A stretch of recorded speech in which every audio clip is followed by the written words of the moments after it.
வணக்கம். இது நியூஸ் 18 தமிழ்நாடு செய்திகளை தொகுத்து வழங்குவதற்காக நான் பாலவேல் சக்கரவர்த்தி. கோவை வையம்பாளையத்தில் உழவர் பெருந்தலைவர் நாராயணசாமி நாயுடு மணிமண்டப திறப்பு விழாவில் முதலமைச்சர் எடப்பாடி பழனிசாமி பேசி வருகிறார். அதன் நேரலை காட்சிகளை பார்க்கலாம்.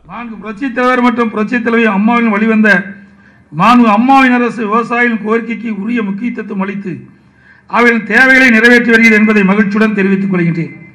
இந்த அரசு விவசாயிகளுக்கு அரணாக செயல்பட்டுக் கொண்டிருக்கின்ற அரசு அம்மாவுடைய அரசு. விவசாய தொழில் ஈடுபட்டுள்ள விவசாயிகள், விவசாய தொழிலாளர்கள் மற்றும் அவர்களது குடும்பத்தினருக்கு வாழ்நாள் முழுவதும் உறுதுணையாக இருக்கும் வண்ணம் முதலமைச்சரின் உழவர் பாதுகாப்பு திட்டம் செயல்படுத்தப்பட்டு வருகிறது. மேலும் வேளாண்மை துறையில் அம்மாவின் அரசில் சாதனை சிலவற்றை இங்கே குறிப்பிட்டு சொல்ல விரும்புகின்றேன். பிரதமரின் பயிர் காப்பீட்டு திட்டம் தமிழ்நாட்டிலே மிகச் சிறப்பாக செயல்படுத்தப்பட்டு வருகிறது. இதன் காரணமாக 2016-17 ஆண்டு அதிக அளவிலான காப்பீட்டு இழப்பீட்டு தொகை பெற்றுத்தந்தில் இந்தியாவிலேயே முதலிடம் தமிழ்நாடு வைக்கிறது என்பதை இந்த நேரத்தில் பெருமையோடு சொல்லிக்கொள்ள கடமைப்பட்டுகின்றேன்.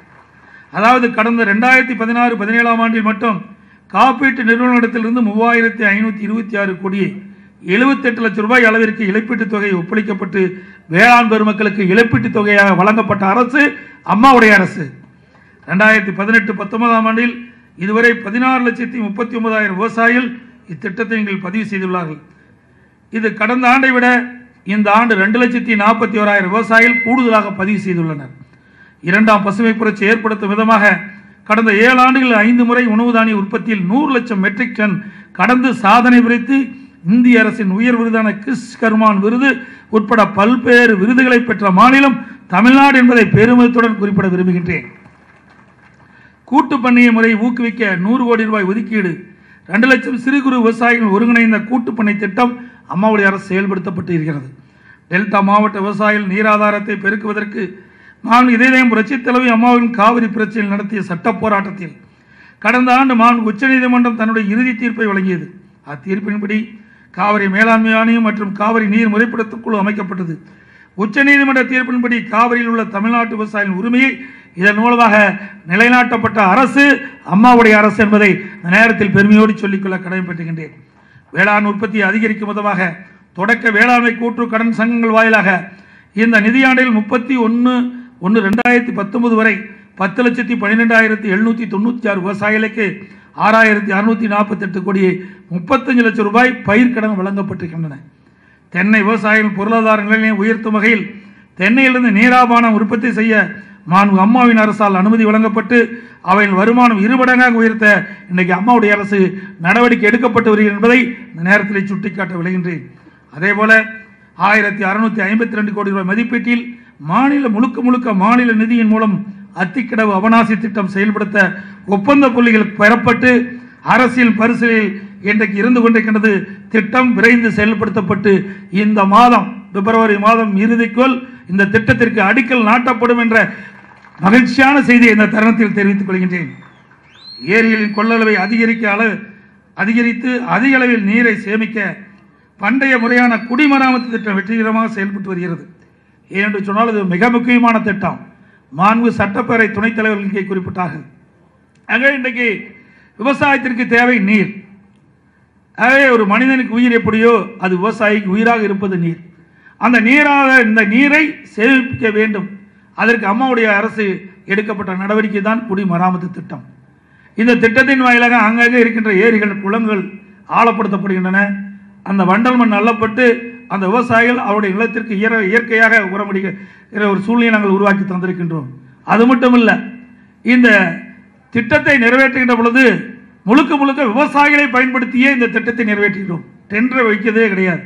அந்த ஏரிக்கு எவ்வளவு செலவாகிறதோ இன்னைக்கு 1 கோடி ஆனாலும் அந்த 1 கோடியை அங்கே இருக்கின்ற விவசாய பிரதிநிதியின் மூலமாக அந்த பணியை ஆரம்பித்து அங்கே முடிக்கக்கூடிய சூழ்நிலை நாங்கள் உருவாக்கி தந்திருக்கின்றோம். இந்தியாவில் எந்த மாநிலத்திலும் கிடையாது, நம்முடைய மாநிலத்தில் செயல்படுத்திருக்கிறோம். ஆகவே படிப்படியாக ஒவ்வொரு ஆண்டும் ஒரு குறிப்பிட்ட ஏரியை எடுத்து அந்த ஏரியை ஆழப்படுத்துதல், கரையை பலப்படுத்துதல், வரத்து வாய்க்காலை சுத்தப்படுத்துதல், அதே போல உபரி நீரை வெளியேற்றுகின்ற அந்த கால்வாயை சுத்தப்படுத்துதல், மதகுகளை சீரமைத்தல், இப்படி பணியை மேற்கொள்வதற்காக அம்மாவுடைய அரசு இந்த குடிமராமத்து திட்டத்தை அறிவித்து இன்றைக்கு வெற்றிகரமாக நடைபெற்றுக் கொண்டிருக்கிறது. ஒவ்வொரு வருடம் ஒரு குறிப்பிட்ட ஏரியை எடுத்து அதற்கான நிதியை ஒதுக்கீடு செய்து விவசாய பங்களிப்போடு இந்த திட்டம் நிறைவேற்றப்பட்டிருக்கிறது என்பதை இந்த நேரத்தில் தெரிவிக்க விரும்புகின்றேன். அதேபோல இன்றைக்கு அத்திக்கடவு அவனாசி திட்டத்தை துவங்கிட்ட பொழுது சில பகுதி விடுபட்டு போயிட்டன. ஆகவே இங்கே இருக்கிற நம்முடைய நாடாளுமன்ற சட்டமன்ற உறுப்பினர் அமைச்சர் பெருமக்கள் வைத்த கோரிக்கையின் அடிப்படையிலே மேலும் அந்த விடுபட்ட பகுதி 2 திட்டத்தின் மூலமாக அன்னூர் மேற்கு பகுதி, காரமடை, பெரியநாயக்கமலை, எஸ்எஸ் குளம் ஆகிய பகுதியில் மக்கள் பயன்பெறும் வகையில் தற்போது இந்த திட்டம் ஆய்வில் உள்ளது. இந்த திட்டம் விரைந்து எடுக்கப்பட்டு நிறைவேற்றப்பட்டு அங்கு இருக்கின்ற விவசாய பெருமக்களுக்கும் நிலத்தடி நீர் உயர்வதற்கான நடவடிக்கையும் அம்மாவுடைய அரசு எடுக்கும் என்பதையும் நேரத்தில் தெரிவிக்க விரும்புகின்றேன். விவசாயிகள் உபயோகத்திற்காக விலையில்லா வண்டல் மண் வழங்கப்பட்டு வருகிறது. மேட்டூர் அணையில் நீர்வரத்து குறையும் போது டெல்டா விவசாயிகள் சாகுபடி செய்வதற்காக குருவி தொகுப்பு திட்டம் மற்றும் சம்பா தொகுப்பு திட்டத்தை அம்மாவுடைய அரசு தான் அறிவித்தது. அதேபோல 2011ஆம் ஆண்டு முதல் நுண்ணீர் பாசன அமைப்புகளை உருவாக்க சிறு குறு விவசாயிகளுக்கு முழு மானியம், பிற விவசாயிகள் 70% மானியத்தில் இன்றைக்கு சொட்டு நீர் பாசன கருவிகள் இன்றைக்கு கொடுக்குறாங்க. வேளாண் தொழிலை மேம்படுத்துவதற்கு, விவசாயிகள் வாழ்வை வளம்பெற செய்வதற்கு பல்வேறு நடவடிக்கைகள் மாண்புமிகு அம்மா அரசு எடுத்து வருகிறது. சாகுபடி பரப்பினை அதிகரித்தல், விவசாயத்தில் புதிய உத்திகளை கையாளுதல், விதைகள் உரங்கள் ஆகிய உரிய நேரத்தில் கிடைக்க செய்தல், பாசன வசதி அளித்தல், மானிய விலையில் இயந்திரங்கள் வழங்குதல் என பல்வேறு நடவடிக்கைகளே மாண்பு அம்மாவுடைய அரசு விவசாயிகள் நலன்கருதி எடுக்கப்பட்டு வருகிறது என்பதை நேரத்தில் தெரிவித்துக் கொள்ள விரும்புகின்றேன். அது மட்டுமல்ல, இதயம் புரட்சித் தலைவி அம்மா அவர்கள் இன்றைக்கு தஞ்சையில் நடைபெற்ற ஒரு கூட்டத்தில் பேசினார்கள்.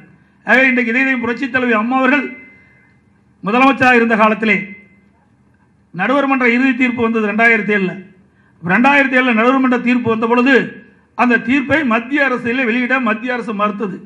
மாண்பு இதயம் புரட்சித் தலைவி அம்மாவில் உச்ச நீதிமன்றம் நாடி அந்த 2013 பெற்று அந்த உத்தரவை பெற்றார்கள். நமக்கு ஒரு அங்கே இருக்கின்ற டெல்டா பாசன விவசாயிகளுடைய ஒரு உத்தரவாதத்தை பெற்று தந்தார்கள். அதற்காக தஞ்சையில் விவசாயிகள் ஒரு பாராட்டு விழாவை நடத்தினார்கள். அப்பொழுது மாண்பு இதயம் புரட்சித் தலைவி அம்மாவர்கள் கலந்து கொண்டு பேசுகின்ற பொழுது காவிரி உரிமையை மத்திய அரசில் வெளியிட்ட நாள் வாழ்நாளிலே பெற்ற மகிழ்ச்சியான நாள் என்று குறிப்பிட்டு விவசாயிகளை பெருமைப்படுத்திய தலைவி புரட்சித் தலைவி அம்மா அவர்கள். அதே போல இன்று நான் விவசாய குடும்பத்தில் இருந்து பிறந்து வந்திருக்கின்றேன். ஆக இன்று உழவர் பெருந்தலைவர் ஐயா நாராயணசாமி நாயுடு மணிமண்டபத்தை திறந்த நாள் எனது வாழ்நாளில் ஒரு பொன்னான நாளாக கருதுகிறேன் என்று மகிழ்ச்சியோடு தெரிவித்துக் கொள்கின்றேன். அதே போல நான் ஏற்கனவே சொன்னதை போல எங்கெங்கெல்லாம் நீர் இருக்கின்றதோ அந்த நீரையெல்லாம் சேமிக்க வைக்கக்கூடிய அளவிற்கு இன்றைக்கு அம்மாவுடைய அரசு நடவடிக்கை எடுக்கப்படுகிறது. இதற்காக ஓய்வு பெற்ற திறமையான 4 தலைமை பொறியாளரை கிட்டத்தட்ட நியமித்து 4 மாதம் ஆகிறது. அவர்கள் ஒவ்வொரு மாவட்டமாக சென்று அங்கே இருக்கிற நதியிலே ஓடுகின்ற நீர், அதே போல ஓடையிலே ஓடுகின்ற நீர் வீணாக கடலிலே கலக்கின்றது.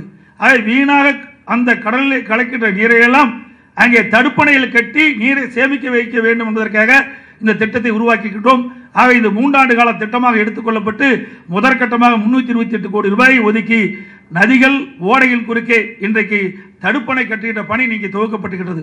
ஆக இன்னைக்கு படிப்படியாக தமிழகம் முழுவதும் இருக்கின்ற ஓடைகள் நதியின் குறுக்கே எங்கெங்கெல்லாம் நீரில் வீணாகி கடலில் கிடக்கின்றதோ அங்கெல்லாம் அந்த பகுதியிலே தடுப்பணை கட்டப்பட்டு நீரை சேமித்து நிலத்தடி நீரை உயர்கின்ற சூழ்நிலையை அம்மாவுடைய அரசு ஏற்படுத்தும் என்பதை இந்த தருணத்திலே தெரிவித்துக் கொள்ள கடமைப்பட்டிருக்கின்றேன். அது மட்டுமல்ல, மிகப்பெரிய திட்டம், ஒரு வரலாற்று சாதனையான திட்டத்தை நாங்கள் தீட்டிருக்கின்றோம். மத்திய அரசோடு தொடர்பு கொண்டு அந்த திட்டத்தை நிறைவேற்றிய தீர்வோம் என்பதை இந்த நேரத்தில் ஆணித்தரமாக தெரிவித்துக் கொள்கிறேன். கோதாவரி காவிரி இணைப்பு நிச்சயம் அம்மாவுடைய அரசு நிறைவேற்றி தரும். ஆகவே கோதாவரியில் உற்பத்தி ஆகின்ற நீர் கிட்டத்தட்ட 2500 டிஎம்சி தண்ணீர் கடலிலே கலந்து வீணாகிறது. ஆகவே அங்கே வீணாகின்ற நீரை அங்கே தெலுங்கானா ஆந்திரா மூலமாக தமிழ்நாட்டுக்கு கொண்டு வந்து சுமார் 200 டிஎம்சி தண்ணீர் தமிழ்நாட்டுக்கு கொண்டு வருவதற்கு திட்டம் தீட்டப்பட்டிருக்கின்றது. அது விரைந்து செயல்படும் என்பதை இந்த நேரத்தில் ஆணித்தரமாக தெரிவித்துக் கொள்கின்றேன். ஆகவே நீண்ட நாட்களாக விவசாயிகள் போராடி வென்ற அந்த திட்டம் நிறைவேற்றப்படும். ஏனென்று சொன்னால் ஒவ்வொரு காலகட்டத்திலும் பருவமழை பொய்த்துகின்ற பொழுது டெல்டா பாசன விவசாயிகள் கடுமையாக பாதிக்கப்படுகின்றார்கள். அந்த விவசாயிகள் பாதிக்கப்படுகின்ற நிலையை மாற்றி அதுபோல 20 மாவட்டம் காவிரி நதி நீரை நம்பியிருக்கிறது. காவிரி நீர் தான் குடிநீர் ஆதாரமாக விலகிக் கொண்டிருக்கிறது. ஆகவே இன்றைய தினம் பல்வேறு காலகட்டங்களில் விவசாயிகள் நடவு செய்கின்றார்கள். ஆகவே விளைகின்ற பொழுது தண்ணீர் இல்லாமல் காய்ந்து விடுகிறது, நஷ்டம் ஏற்படுகின்றது. ஆனால் இந்த கோதாவரி காவிரி இணைப்பு திட்டத்தின் மூலமாக நிரந்தர தீர்வு காணப்படும் என்பதை இந்த தருணத்திலே தெரிவித்துக் கொள்ள கடமைப்பட்டிருக்கின்றேன். ஆகவே இன்றைக்கு அம்மாவுடைய அரசு விவசாயிகளுக்கான ஏராளமான திட்டங்களை இன்றைக்கு செயல்படுத்தி வருகின்றோம். அது மட்டுமல்ல, இன்றைக்கு நவீன முறையிலே இன்றைக்கு விவசாய பணிகளை மேற்கொள்ள வேண்டும். அதற்காக அம்மாவுடைய அரசு பல்வேறு திட்டங்களை தீட்டப்பட்டிருக்கின்றன. இன்றைக்கு 10 மாவட்டங்களிலே தோட்டக்கலை இன்றைக்கு திட்டத்தின் மூலமாக அந்த துறையின் மூலமாக இன்றைக்கு 10 மாவட்டங்களிலே அங்கே இருக்கின்ற விவசாயிகள் உற்பத்தி செய்யப்படுகிற காய்கறிகளை விற்கக்கூடிய ஒரு சூழ்நிலையை உருவாக்குவதற்கு அங்கே ஒரு சந்தை ஏற்படுத்துவதற்காக ஆங்காங்கே நிதி ஒதுக்கீடு செய்யப்பட்டு 10 மாவட்டத்தில் இருக்கின்ற அந்த விவசாயிகள் உற்பத்தி செய்யப்படுகிற காய்கறிகளை அங்கே விற்பனை செய்யலாம். கோவை வையம்பாளையத்தில் உழவர் பெருந்தலைவர் நாராயணசாமி நாயுடுவின் மணிமண்டப திறப்பு விழாவில் கலந்து கொண்டு மணிமண்டபத்தையும் அவரது உருவச் சிலையையும் திறந்து வைத்து முதலமைச்சர் எடப்பாடி பழனிசாமி தற்போது உரையாற்றி வருகிறார். விவசாயிகளுக்கு தமிழக அரசு செய்திருக்கக்கூடிய பல்வேறு நலத்திட்டங்கள் தொடர்பாகவும் நீர் மேலாண்மை திட்டங்கள் தொடர்பாகவும் தற்போது முதலமைச்சர் எடப்பாடி பழனிசாமி உரையாற்றி வருகிறார். இது தொடர்பான விரிவான விவரங்களை பின்னர் வரும் செய்தி தொகுப்புகளில் பார்க்கலாம்.